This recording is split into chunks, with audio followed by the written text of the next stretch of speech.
दोस्तों आज की वीडियो में हम लोग पढ़ने वाले हैं प्लानिंग के बारे में और उसके फंडामेंटल्स के बारे में। टाइप्स ऑफ प्लान क्या होता है, इंपॉर्टेंस क्या होती है, सारी जानकारी इस वीडियो में आपको देने वाला हूं, जो कि आपका सेकंड यूनिट का होने वाला है। तो चलिए शुरू करते हैं।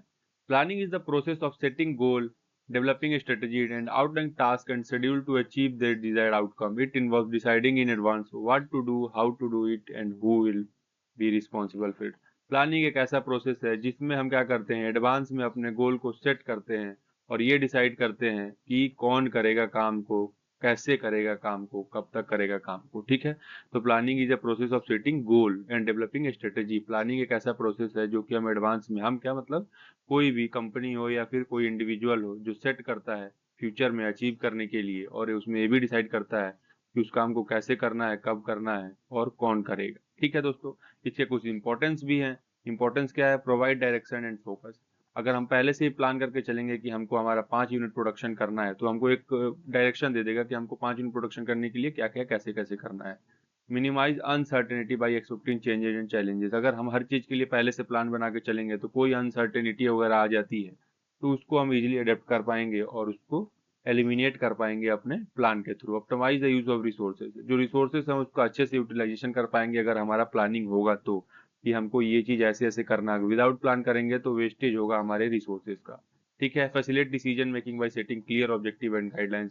Help coordinate activity across the organisation. यहाँ पे ये बताने की कोशिश की गई है कि अगर हमारा प्लानिंग पहले से चलेगा, प्लानिंग सक्सेसफुल रहेगा, तो हर चीज को हम एक दूसरे से कोऑर्डिनेट करके ऑर्गेनाइजेशन के गोल को अचीव कर सकते हैं, या डिसीजन लेने में हमको बहुत सारी मदद मिल जाएगी कि हमको कौन कौन से डिसीजन कैसे लेने हैं, कंपनी के लिए कौन कौन से गाइडलाइंस बनानी है, वो हमारा प्लानिंग से ही तय होता है। टाइप्स ऑफ प्लान में भी यहाँ पे मैंने लिखा है 4 तरह के। स्ट्रेटेजिक प्लान, लॉन्ग टर्म होता है प्लान दोस्तों। ये जो स्ट्रेटेजिक प्लान होता है लॉन्ग टर्म होता है, गोल को अचीव करने के लिए बनाया जाता है। ठीक है। एक टेक्टिकल प्लान होता है, शॉर्ट टर्म होता है, specific plan to support the strategic plan. जो भी प्लान होगा उसको सपोर्ट करने के लिए टेक्टिकल प्लान बनाया जाता है।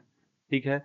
तीसरा है operational plan, day to day activity को मैनेज करने के लिए। ठीक है। जो प्लान बनाया जाता है उसको ऑपरेशनल प्लान यहाँ पे कहा जाता है। कंटीजेंसी प्लान को बोलते हैं हम बैकअप प्लान। ठीक है। Backup plan prepare for unexpected event और सिचुएशन। मतलब अगर अनसर्टेनिटी आ जाती है किसी भी कारण, प्लस हमारा जो प्लान है वो फेल हो रहा है, तो हमारा दूसरा प्लान, मतलब प्लान ए प्लान बी जैसे बनाते हैं ना, तो ये अगर फेल हो रहा है तो हम बी को ले आएंगे, मतलब बैकअप प्लान की तौर। ठीक है। तो ये तो 4 तरह की तो आपकी प्लानिंग हो गई। अब फंडामेंटल्स की बात कर लेते हैं एक एक करके, कौन कौन से यहाँ पे फंडामेंटल्स में मैंने यहाँ प्रोसेस दिए हैं प्लानिंग के। वो पहला क्या है? Setting objective. Define what the organisation want to achieve.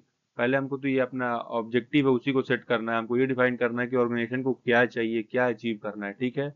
उसके बाद developing premises, identify assumption about future condition. ठीक है। उस गोल को अचीव करने के लिए फ्यूचर में क्या क्या दिक्कतें आ सकती हैं, क्या क्या हमको फायदे हो सकते हैं, हर चीज के बारे में हमको एजम्पशन करना पहले से ही। ठीक है। उसके बाद आइडेंटिफाइंग ऑल्टरनेटिव। ठीक है। इसका मतलब explore different way to achieve objective. जो भी ऑर्गेनाइजेशन का गोल था उसको अचीव करने के लिए कितने तरीके हैं, हमको सबको एक एक करके ढूंढना है। ठीक है। जितने तरीके हैं सारे को। उसके बाद यहाँ पे लिखा है मैंने इवेल्युएटिंग ऑल्टरनेटिव। उसका मतलब ये है कि जितने तरीके आपने ढूंढे ना, ऐसे each alternative based on criteria such as cost, resources and risk. उन सब में से आपको आइडेंटिफाई करना है, इवेल्युएट करना है कि कौन सा क्राइटेरिया हमारे लिए बेस्ट होने वाला है, रिसोर्स पे जिसमें कॉस्ट कम लगे, रिसोर्स भी अच्छे से यूटिलाइज हो सके, रिस्क कम रहे। जो भी आपने ऑल्टरनेटिव फाइंड किया तो उसमें से आपको ये सेलेक्ट करना है। उसका पांचवा ऑप्शन है सेलेक्ट बेस्ट ऑल्टरनेटिव। जैसे कि आप यहाँ पे इन सब के बेसिस पे आप इवेल्युएट कर लिए होंगे कि क्या क्या है, तो यहाँ पे है आपको choose the most appropriate course of action. जो आपको क्राइटेरिया या फिर जो आपको स्ट्रेटेजी अच्छी लगी हो उसको चूज करिए यहाँ पे, देन उसको इम्प्लीमेंट कर दीजिए। ठीक है। Implement, put the chosen plan into action, allocating resource and assign task. जो भी आपने प्लान सेलेक्ट किया था उसको इम्प्लीमेंट कर दीजिए, देन उसको आखिरी स्टेप में मॉनिटर एंड कंट्रोल करते रहिए कि आपका जो काम है वो सही से हो रहा है कि नहीं, प्रोग्रेस जो है आपका, track progress and make adjustment as need. अगर कोई नीड वगैरह होती है चेंजमेंट की, कंट्रोल करिए उसको, चेंज कर दीजिए। ठीक है। तो ये तो आपके हो गए फंडामेंटल्स। अब आगे हम बात कर लेते हैं ऑब्जेक्टिव के बारे में। ठीक है। ऑब्जेक्टिव क्या कहता है? Objective are the specific measurable goal that our organization aim to achieve. They provide direction and serve as benchmark for evaluating performance. Objective एक ऐसा स्पेसिफिक टास्क है जो कि हम पहले से ही सेट करके रखते हैं। ठीक है। ये हमको क्या फायदा करता है? हमारे गोल को अचीव करने के लिए। ठीक है। एक बेंचमार्क सेट करके रखता है कि हमको हमारा ये काम करना है। पहले से हमारा ऑब्जेक्टिव है कि हमको ऑर्गेनाइजेशन के लिए इस साल में 10,000 करोड़ का प्रोजेक्ट प्रोडक्टिविटी देना है। तो ये एक हमारा ऑब्जेक्टिव हो गया। इससे हमको क्या फायदा होता है कि हमको बेंचमार्क सेट हो गया कि 10,000 करोड़ का हमको यहाँ पे प्रोडक्टिविटी करके देना ही देना है। ठीक है। इससे क्या होगा? ऑर्गेनाइजेशन का गोल जो है अचीव होगा। ठीक है। इसमें कुछ कैरेक्टरिस्टिक मैंने लिखे हैं, एक एक करके उसको भी देख लेते हैं। क्लियर होता है, ठीक है, जो आपका ऑब्जेक्टिव होता है वो क्लियर ही होना चाहिए। क्वांटिफाइबल होना चाहिए, मतलब हम उसको मेजर कर पाए, उसको हम ट्रैक कर पाए, ये नहीं कि हमारा इमोशन कह दिए थे इमोशन से, तो ये मेजरेबल नहीं हो सकता है, ठीक है। रियल होना चाहिए, फेक नहीं होना चाहिए। रियल इन द सेंस यहाँ पे यही बताने की कोशिश की गई है कि हम उसको इजीली आइडेंटिफाई कर सके, उसको एजम्पशन के बेसिस पे नहीं छोड़ें, ठीक है, ये होना चाहिए उसमें। उसके बाद क्या, align with the goal overall goal से, जो भी हमारा ऑब्जेक्टिव होना चाहिए वो हमारा जो ऑर्गेनाइजेशन का गोल है उससे मिलता जुलता होना चाहिए। ये नहीं कि हमारा ऑब्जेक्टिव कुछ और है, हमारा ऑर्गेनाइजेशन का गोल कुछ और है, तो उससे भी दिक्कत आ सकती है। टाइम बाउंड, ये हमको एक सेट करता है कि हमको इतने टाइम बाउंड में, स्पेसिफिक फ्रेम में, टाइम फ्रेम में हमको इस काम को करके दे देना है, ठीक है दोस्तों। ये तो होगी ऑब्जेक्टिव की बारी। पॉलिसी क्या होती है, पॉलिसी नाम से ही आपको समझ में आ रहे हो, किसी भी कंपनी में कोई रूल रेगुलेशन ये सब होता है। चलिए इसको भी देखते हैं। पॉलिसी आर गाइडलाइंस और principle that are help in decision making and establish the boundaries within the action must be taken. They provide a framework of consistent decision making across the organization. Policy एक rule कह लीजिए आप या guidelines कह लीजिए, जो कि आपको हेल्प करती है किसी भी बड़े से बड़े या छोटे से छोटे डिसीजन लेने में, कहाँ पे, ऑर्गेनाइजेशन के अंदर, ताकि उससे क्या हो सके, एक कंसिस्टेंसी बनी रहे डिसीजन लेने के लिए और काम को अच्छे से किया जा सके। पॉलिसी बेसिकली यहाँ पे रूल और गाइडलाइंस ऑफ द कंपनी होता है, सिंपल भाषा में आपको यही बता दूं, ठीक है। इससे कुछ फायदे भी हैं। फायदे क्या, ensure consistency and fairness in decision making. Decision making में हेल्प करता है, क्योंकि कंपनी की पॉलिसी है भाई कि अगर तुम काम सही से नहीं करोगे तो आप निकाले जाओगे, ठीक है। पॉलिसी है तो आप काम करो ना करो तो आपकी दायित्व है, अगर नहीं करोगे तो आप निकाल दिए जाओगे, तो इससे क्या होगा, डिसीजन लेने में उनको काफी आसानी हो सकती है। प्रोवाइड फ्रेमवर्क फॉर एक्शन, जैसा भी मैंने बताया ना कि अगर काम नहीं करोगे तो आप निकाल दिए जाओगे, ठीक है। तो वही यहाँ पे बताया गया है कि आपको एक फ्रेमवर्क देता है कि आपको ऐसे ऐसे काम करना है पॉलिसी के अंदर रह रह के, ठीक है। Help in resolving conflict by offering a reference point, communicate the organisation values and expectation, ठीक है। नाम से ही समझ में आ जा रहा है दोस्तों कि ऑर्गेनाइजेशन में जितनी भी वैल्यूज एक्सपेक्टेशन होती है उसके तहत ही आपको काम वाम करना होता है, उसके बाहर आप नहीं कर सकते हैं, ठीक है। स्ट्रेटेजी क्या होता है, स्ट्रेटेजी एक मेन पॉइंट है जो कि आपके यहाँ पे बुक में दिया गया और नोट्स में भी दिया गया है।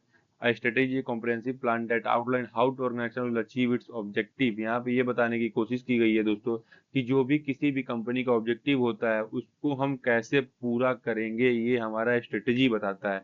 स्ट्रेटेजी क्या होता है, एक तरह से प्लान ही कह लीजिए कि हमको ऐसे ऐसे ऐसे से ये चीज करनी है। किस लिए करनी है, कि ऑर्गेनाइजेशन के गोल को हम इसको इजिली अचीव कर पाए, ठीक है।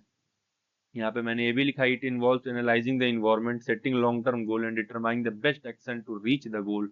यहाँ पे ये बताने की कोशिश की गई है दोस्तों कि आपको मार्केट को आपको देखते रहना, मार्केट का इन्वायरमेंट क्या है, अपने गोल को सेट करना है कि हमको इतना काम इतने दिन में कर देना है किसी भी हाल में, ठीक है। उस काम को करते करते कोई भी अगर चेंजमेंट की जरूरत होती है तो उसको चेंज करिए, या फिर अगर आपका प्लान सही चल रहा है तो उसको कंटिन्यू रखिए। तो कैसे पता चलेगा, अगर हमारा स्ट्रेटेजी बना के रखेंगे हम तभी, ठीक है। यहाँ पे क्या दिया है, कंपोनेंट दिए गए हैं यहाँ पे कुछ स्ट्रेटेजी के, उसको भी रीड करते हैं। मिशन एंड विजन, ठीक है।